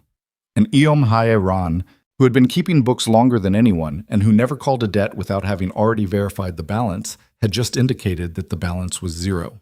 Ji-yeon was quiet for a long moment. Nyla watched her. She had been watching her since the phone lit up, watching the internal process of a woman working through the stages of a loss she couldn't strategize her way out of. There was something in it that was difficult to look at directly, not from sympathy exactly, but from the recognition of what it looked like when a person's entire operating framework collapsed. She had seen it before, in interview rooms, in aftermath zones, the specific human experience of running out of moves. "My daughter," Ji-yeon said finally. "Is not part of this," Jun Taek said. Ji-yeon looked up. "She didn't know what I was doing." "I know that." "She's 24 years old. She has nothing to do with—" "I said I know." Jun Taek's voice was quiet.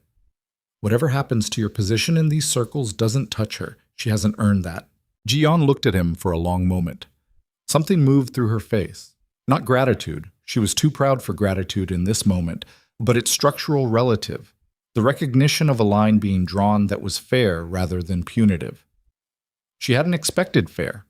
She had prepared for punitive, and the fairness was, in its way, harder to absorb. She looked at Nyla. "The production contact at your journal," she said. "His name is Yoon Ho Seok. He was an intern when your article published. He's been a copy editor for 3 years. He accessed the archive on a shared system. There was no specific security on pre-publication drafts older than 18 months. She paused. "He did it for money, not ideology. I want you to know that. He didn't believe anything he was doing was—" She stopped, reconsidered. "He was young, and I offered him more than he made in a year." Nyla wrote the name in her memory. "I'll handle it through my editor, not through anything connected to this conversation." Ji-yeon nodded once. "I'll contact Kwon tonight." "Tonight?" Nyla said. "Before midnight." "Yes." The table was quiet again. Outside the window, the river was invisible in the dark, but Nyla could feel it. That particular quality of air near moving water, a coolness and a slight charge, the sense of something large and continuous running just beyond the edge of sight. Ji-yeon picked up her purse from the chair beside her. She moved carefully, the movements of someone who was managing themselves with great precision because they didn't trust what would happen if the precision slipped. She stood. She looked at Jun Taek. She seemed to want to say something and to be working through whether there was a version of it that didn't cost more than she had left to spend. Whatever she decided, she kept it. She nodded at him. Not a bow, something smaller and more personal than that. The nod of one person acknowledging another across a history that was now finished. Then she looked at Nyla. You stood your ground today, she said. In the boutique. Nyla said nothing. I was told you would leave. Ji-yeon's voice had shed the last of its strategic register. This was just the voice now, stripped down. The brief I gave Seorin was built on the assumption that you would leave, that 5 minutes of that kind of pressure would be enough. She paused. I've used that particular technique before. On other women, it has always worked. I'm not other women, Nyla said. No, Ji-yeon said. You're not. She left without looking back. Nyla watched her cross the restaurant, the straight spine, the controlled pace, the woman who had lost everything available to lose in this particular game and was walking out with her posture intact because some things you hold on to regardless. The door opened and she was gone. The restaurant breathed. Nyla sat for a moment without speaking. She was aware of the tiredness now in a way she hadn't permitted herself to be aware of it during the meeting. It came in from the edges of her, from her feet and her lower back and behind her eyes, the full weight of a day that had been nothing but sustained forward motion. She let herself feel it for exactly that moment, and then she set it aside. Seojun Tai was watching her. Kwon will hold, she said. Yes. I still need to build the documentation, the actual package, not the version I described to him. Sungmin has your remote access ready. You can work tonight at the hotel. She looked at him. What did your mother actually send her? He was quiet for a moment. A record, he said, of a financial arrangement Ji-yeon made 18 years ago. Money she moved through my father's organization under a name that wasn't hers.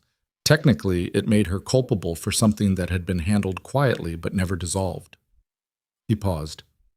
My mother has held it since my father died.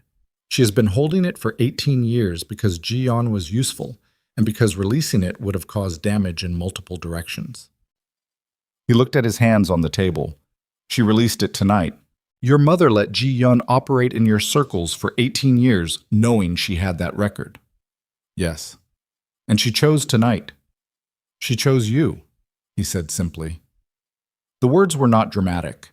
He said them the way he said most things, without performance, without the inflation of significance, just the fact of them, plain and real. She felt them land in the center of her chest and stay there. She looked at him across the table. The restaurant, the city, the entire day contracted to the particular size of this moment.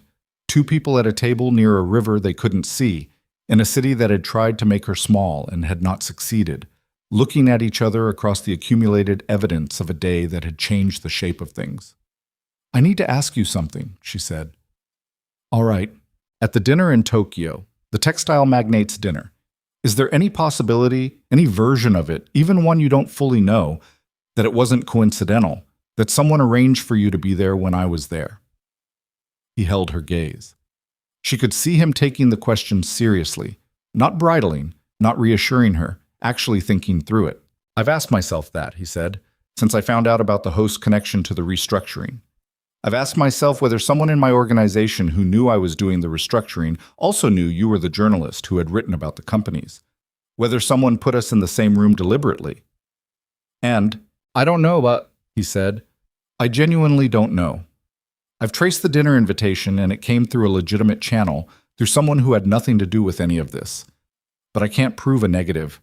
I can't prove that someone didn't engineer the conditions for the invitation to reach me. The awesome or some. He paused. What I can tell you is that everything that happened after that dinner was mine. Every choice. Every decision to be honest with you about what I am and what I do and what entering my world means. None of that was engineered. None of that had an agenda. She studied him. She had spent a career reading people under pressure in rooms where the stakes were real and the truth mattered. She was reading him now. Okay, she said. Okay. I believe you. She held his gaze. And I need you to understand that if I ever find a reason not to, if I ever find a piece of this that you knew and didn't tell me, there is no recovering from that. Not because I'm making a threat, because that's the truth. I understand.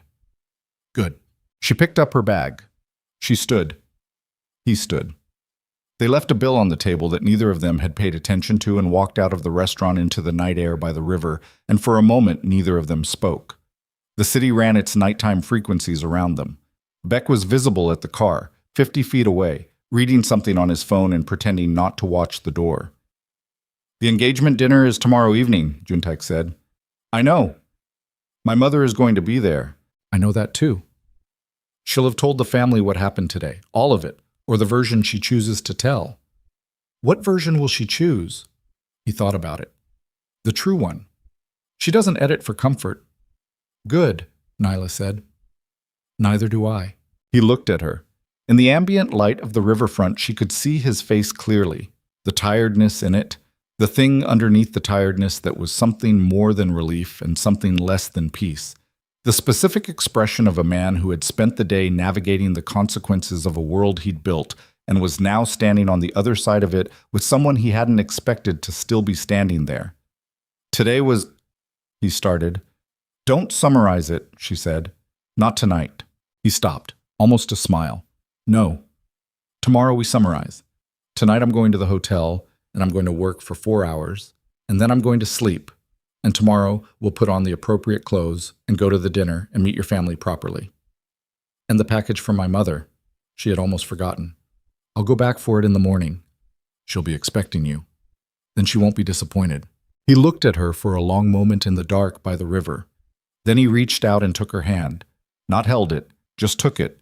The briefest pressure of his fingers around hers, a full second of contact, and then he let go, and they walked to the car.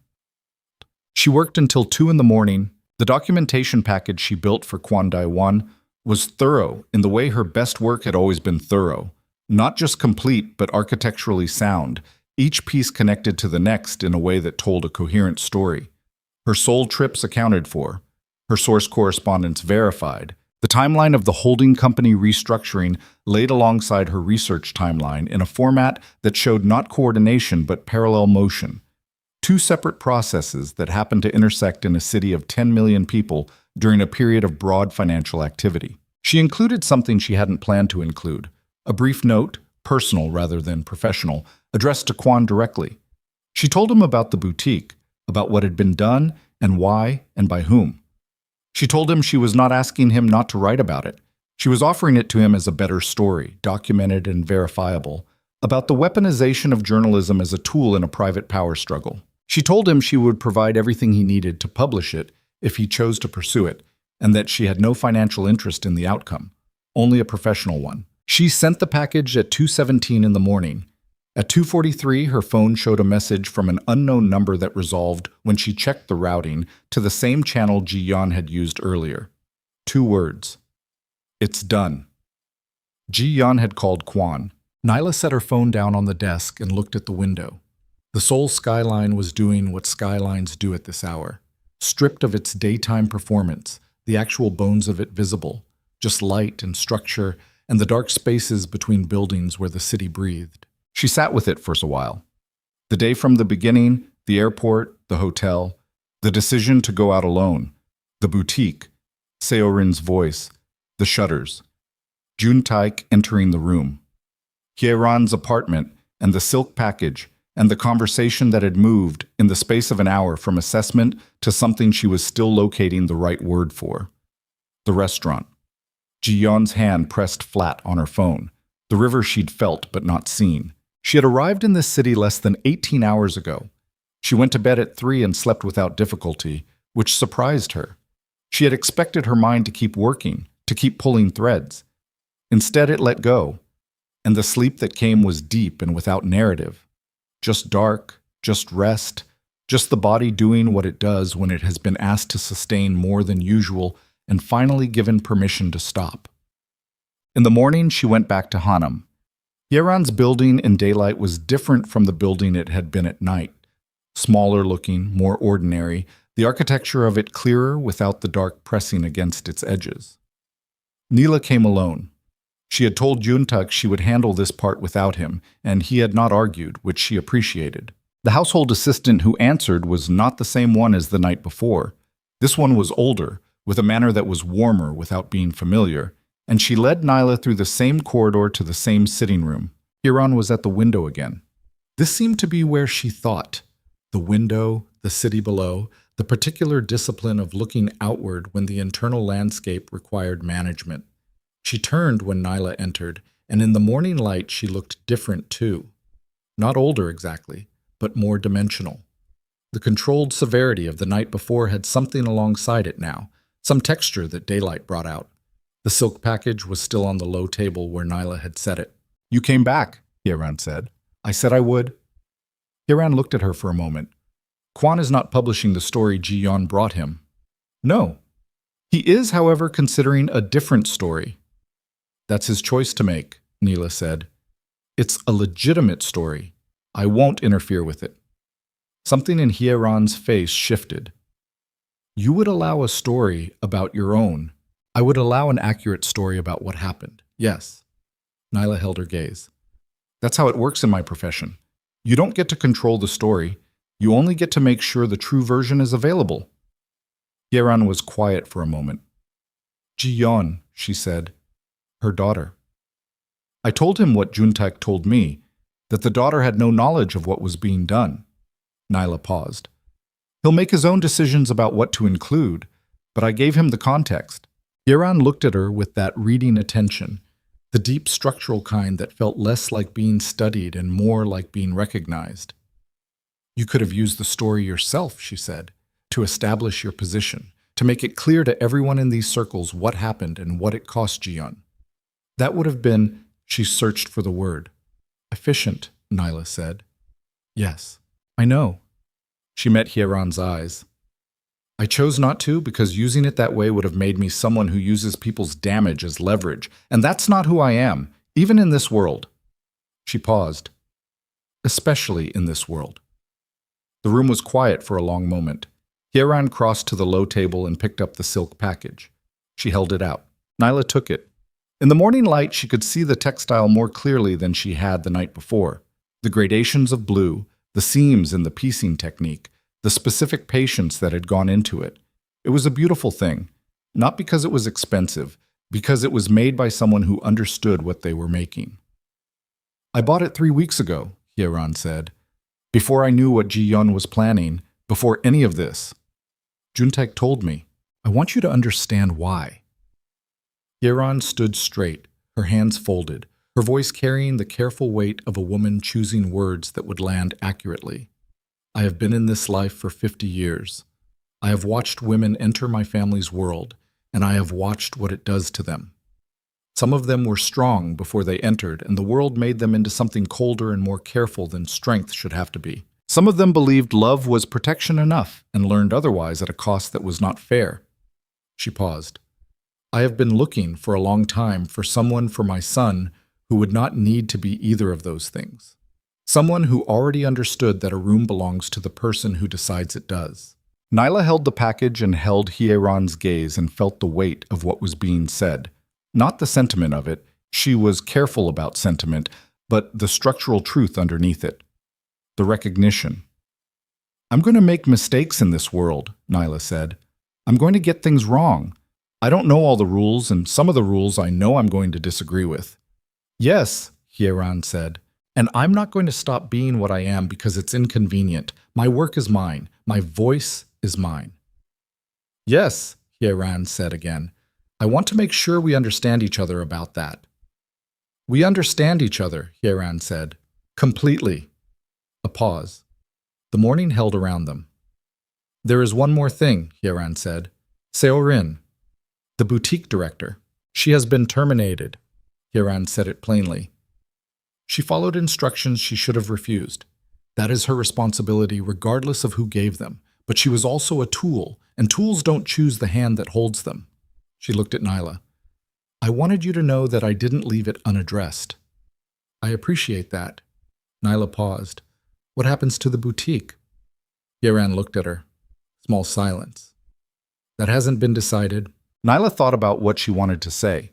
She thought about it carefully, about whether this was the right moment and whether she had the standing to say it. She decided she did, not because of Juntaek, not because of last night, but because she had stood in that room and refused to leave it, and that had earned her the right to say what she thought about it. "There's a lot of square footage in that space," she said. "It's well located. Good light. She paused.